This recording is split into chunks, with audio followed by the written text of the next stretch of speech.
Oil తవ్వి తీశాక వాటిని షిప్పుల్లో పెట్టి ట్యాంకర్లో పోసి విదేశాలకు పంపిస్తే అట్నుంచి ఖాళీ ట్యాంకర్లు వస్తూ ఉంటే రెగ్యులర్గా ఫిలప్ చేయడం ఒక పని.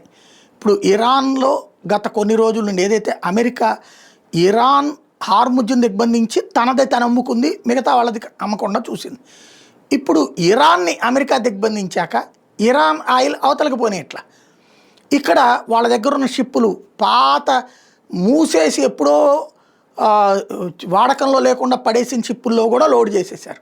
ఇంకా లేదు, మొన్ననే మనం మాట్లాడుకున్నాం, ఆయిల్కి తవ్వడం ఆపేసే పరిస్థితి వస్తే అప్పుడు అక్కడ ఉద్యోగోపాధి అవకాశాలు పోతే సేమ్ టైం అది తర్వాత ఏం చేయాలో అర్థం కాని పరిస్థితి వస్తుందని ఇప్పుడు అదే వచ్చేసింది. అమెరికా దిగ్బంధి నేపథ్యంలో క్రూడ్ ఆయిల్ ఎగుమతి చేయలేక ఇరాను ఆయిల్ని తీసి సముద్రంలో వదిలేస్తుంది అన్నటువంటిది తాజా సమాచారం. కర్గ్ ద్వీపంలోని టెర్మినల్ దగ్గర సముద్రోపరితలం మీద పెద్ద నల్లటి ప్యాచెస్ కొన్ని కిలోమీటర్ల మేర ఉన్నట్టు శాటిలైట్ ఇమేజెస్లో కనిపిస్తోంది. ఉత్పత్తిని నిలిపేస్తే తిరిగి ప్రారంభించడం చాలా కష్టం కావడంతో ప్రొడక్షన్ని ఇరాన్ కొనసాగిస్తూ ఉంది.